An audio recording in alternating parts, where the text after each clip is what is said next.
What is going on YouTube? Fascinating graveyard. Today, we are at the Orange Grove Cemetery here in Lake Charles, Louisiana. It's a very, very old cemetery right here. Today, we are here to visit the grave of one Tony Joe Henry. Tony Joe Henry holds the distinction of being the only woman to be executed in the electric chair in Louisiana state history. Well, why does this woman hold that distinction? Well, I'm going to tell you. So Tony Joe Henry was born Annie Beatrice McQuiston on January 3rd, 1916, up in Shreveport, Louisiana. It's about, what I say, 200 or so miles up north from here. It's a cool little town. You should go check it out sometime. At the age of 13, she was working at a macaroni factory. Now, what's a macaroni factory? I'm gonna guess it's shells and cheese, guys. Velveeta, or is it cheese and shells? Whatever the case might be, 13 years old, she's working there, and one of her bosses found out that her mother died of tuberculosis when she was about 5 or 6 years old. At the time, I believe her parents were divorced, and when her mother passed, she had to go live with her father. And back in those days, we didn't really know too much about tuberculosis. It was a very, very dreaded disease. You did not want to catch it, because if you caught it, there was a very good chance you were not going to make it out alive. So the boss was worried that tuberculosis could somehow be contagious, even if you don't have it, whatever. We don't know then what we know now. So he fires the poor girl, so now she doesn't have a job. And rumor has it that she did not have a very good home life, obviously so, because she ran away. So you're 18 years old, you're out on the streets. Heck, she could even be 17. So how does a girl make $1 when you're in Shreveport, Louisiana? Not many jobs, but you're a good-looking person. She goes to the red light district and becomes a prostitute, a traveling prostitute. Well, she likes to travel, so she travels as she works. So she's traveling around. She's in Shreveport. She goes down to New Orleans. She goes to Dallas. She ends up in Austin. And she meets a Trick or a John, whatever you call it, a man by the name of Claude Henry. They called him Cowboy, I guess because he was a wild and crazy guy. Cowboy was a two-bit criminal thug weirdo, and he was an amateur boxer. He liked to get really drunk, act stupid, and steal things. So she meets him that way, and she ends up liking this guy, so they started dating. She really likes him, he really likes her. One night, Cowboy goes down to San Antonio. He's drinking at a bar, and he starts jawing, getting into an argument with a man by the name of Arthur Sinclair. Now, Arthur doesn't know that this guy is a fighter. He's good with his hands. You know, they get into a shoving match, and Cowboy just wallops him, bam, right in the face. KO. So Arthur falls to the floor, and Claude's like, anybody else want a piece of this, huh? Anybody want any problems? Everybody says, no, I don't want any problems. So he leaves Arthur in a heap of his own blood. So he walks out of the bar. He goes back, meets up with his fiancée, because they're going to get married. They ended up getting married. They tied the knot. They go out to Southern California for their honeymoon. Maybe they went to Beverly Hills. Maybe they ran into a couple movie stars. Rodeo Drive, anybody? They probably had a good old time over there. Who knows? Was Rodeo Drive even around then? I'm pretty sure it was. But then again, I don't know. Whatever they did, Great weather, fun, good times, young couple in love. They get back, husband and wife. They love each other. Uh-oh, one day they get stopped by the police. Is your name Claude Henry? He's like, yeah, they call me Cowboy because I'm a really wild guy. They're like, oh, okay, well, Cowboy, whatever they call you, put your hands up. You have a warrant for your arrest for murder. Murder? What the heck? Come to find out, that guy he punched at the bar, he was actually a San Antonio off-duty police officer, and he died. Guess he hit his head on the floor on the way down. So he gets arrested. He's charged with the murder of a cop. Texas don't play when it comes to murder. They don't play when it comes to crime, period. He ends up getting 50 years in the Texas penitentiary, so they ship him over to Huntsville, and Tony is sad. She can't get over the fact she just lost, the only man that she's ever been in love with in her life. This man told her, I don't want you prostituting yourself anymore. You don't have to do that anymore. Don't worry. I'll take care of everything. And then now he's gone. So she gets this wild and crazy idea one day when she's high off of cocaine and booze and whatever else she can get her hands on. She's like, I got to break my husband out because I love him. I'm going to break him out of prison. Okay, cool. So she links up with this guy named Harold Burks. Now, how they knew each other, I don't know. But Burks, they called him Arky as a nickname. Don't ask me why they called him Arky. I have no idea. So Burks and her, they start talking. She's telling him, yeah, I want to break my husband out of prison. And Burks was like, yeah, I've been to that prison. I've done a few years there. I know that prison inside and out like the back of your my hand. She said, yeah. Okay, cool. So they concoct this wild and crazy idea. It's going to be like Bonnie and Clyde with them. They're going to come in with the horses, bang, bang, bang, stick them up, free my husband. I mean, these guys, they're just a couple of cokeheads. That's really all they are. Well, first of all, these cokeheads, they don't have any guns. So they con these two dumb, stupid teenagers, doing dumb, stupid teenage things. And they convinced these clowns to break into a gun store to steal some guns and some ammunition. So these kids, they do as they're told because they're morons. They steal the guns. They give it to them. They're like, cool, we got guns, but we don't have a car. We're doing a lot of drugs. We just can't come up with the money because we keep, snorting up all the drugs.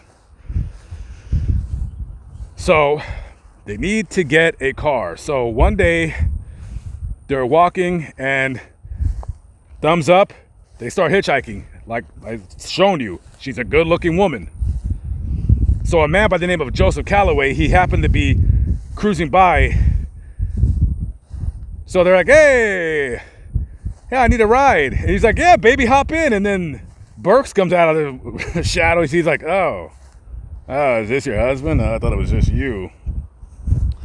Nah, it's just my brother. Oh, okay, cool. Where are you guys going? We're going to go over here, blah, blah, blah. So they're heading down the road, and they start driving right around in this area in Lake Charles.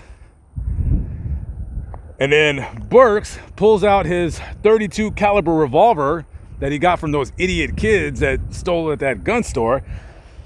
So they force him into the trunk. He's like, is this a joke? No, my friend, it's not a joke. They threw him in the trunk. So they're driving around Lake Charles. I'm not exactly sure the area. Somewhere maybe on the outskirts. So they order him out of the car. And then they make him strip and take off all his clothes, even his underwear. Because, well, Tony's going to need some clothes when she breaks out Cowboy from prison, right? So he takes off all his clothes. They order him down on his knees and shoots him right in the back of the head. Pow! Just like that. Okay. I know what you're thinking. I really, really need a new hat. I know. It's kind of my trademark. I wear really, really old hats that are falling apart. Work with me. So these two crackheads, they went from kidnapping and robbery to carjacking to murder. Now, it's not really clear who pulled the trigger because later on, they would both go to point the finger at each other. Needless to say, you know how it rolls. When one person is committing a crime with another, they're both going down for a murder if one is committed. So they're driving this dead man's car and they head up to Arkansas. Now, Burks, he's looking at this crazy nutcase, and, you know, maybe at first he just wanted to, you know, impress her. Maybe he just wanted to get in her pants. But he's really thinking now, he's like, man, this broad is really trying to break this dude out of prison, and she's crazy. We've already killed a man. Now, you know, she's going to get me killed. So they get to Arkansas. I guess when she steps out of the car to use the bathroom, he just hightails it out of there. So she's stranded in the middle of, well, Arkansas, whatever. No offense to anybody from Arkansas, a lovely state. So she gets to a bus station and takes the bus back to Shreveport. So she's back in Shreveport, and, you know, loose lips sink ships. So she ends up telling her aunt, she's like, yeah, listen, I'm a crackhead, right? And so I killed this guy, and, well, I feel really bad about it. So her aunt, you know, calls the police, and they go and talk to her. They arrest her. They say, what happened? She tells them the story. She leads them to the body. They charge her with one count of first-degree murder. They grab Burks, too. So now they're both being charged with first-degree murder, kidnapping, premeditation, all that stuff. They're facing the death penalty now. So they go on trial for the murder. They ended up finding, the jury found both of them guilty. They both get the death penalty. So they're going to hang, right? So people that are really watching this trial, they're enamored with the fact of how good looking this woman is. I mean, how can you find this woman guilty and then even want to execute her? Look, she's hot. You don't execute hot chicks. But she did break the law. So just based on her good looks alone, she gets an appeal. So the second trial, Burks testifies on the stand. He's like, yeah, she pulled the trigger. I didn't do anything. Maybe he's trying to save his own skin. You know what I mean? The jury finds her guilty again, sentences her to die, to hang. But she's hot. Hey, guys, let's give her another chance. Hey, the judge is like, come on, guys, she's hot. Come on. So she goes up for a third trial. But the jury's not having it. Must have been a bunch of middle-aged, jealous housewives or something. They said, not this harlot right here. She's gonna go. So the third time is the charm, because in February, I believe, 1942, she's found guilty, and this time there is no more appeals. You're done, kid.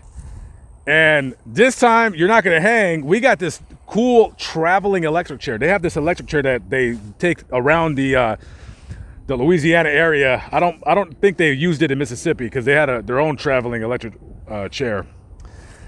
And on November 28, 1942, she sat down for the final time, and unfortunately it was the electric chair. It wasn't a recliner or anything. Anyways, this is the grave of Tony Joe Henry, born Anna McQuiston. Now, of course, got the flower somebody left for her. Yeah, this is definitely this has to be the best looking woman that was ever executed. I can't even think of one off the top of my head. You know, just a sad story that a man lost his life, and then this, you know, crazy drunken lady, cokehead, she has this you know, harebrained idea to break her husband out of prison. Payable on death is what I always say. So rest in peace to this lady. I think it was just the drugs.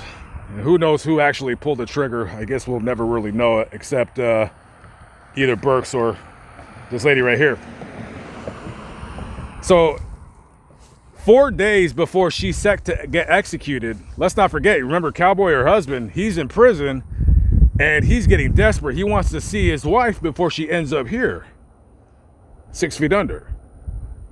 So he is able to break out of prison in Huntsville, and he makes it as far as Beaumont before he's recaptured. So he's recaptured, he's sentenced, resentenced or whatever, probably added time to his sentence, but eventually, maybe like a year or two later, he was actually released from prison because he was really sick. I guess they figured he was gonna die or something like that. So they paroled him, and I think in 1945, I don't know if he was trying to rob the cafe, but somebody that owned one, they shot and killed him. So he's dead, she's dead, they're all dead.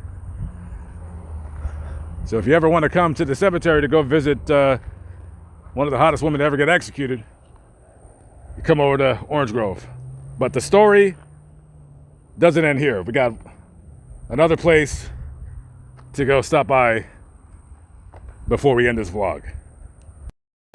And the final stop is the Calcasieu County Courthouse.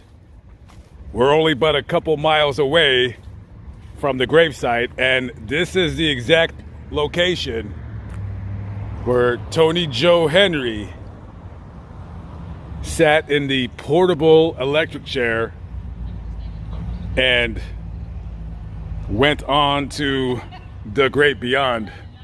Man, it's not funny. It is not funny. As you can see, some of these windows have been blown out. That was from a hurricane that came and walloped the area about, I want to say, about a year and a half ago. So some of the workers in this courthouse claim, and this is just nothing but a claim, that sometimes they hear voices and they hear a woman screaming, and some have even claimed that they could hear or smell, burning human hair in these very halls. Is it true that the ghost of Tony Joe Henry haunts this place? That I don't know. I guess at the end of the day, you would be the judge on whether that is true or not. Anyways, nonetheless, I am Lamont, your host with the most fascinating graveyard, and I'll be seeing you guys later. Peace out.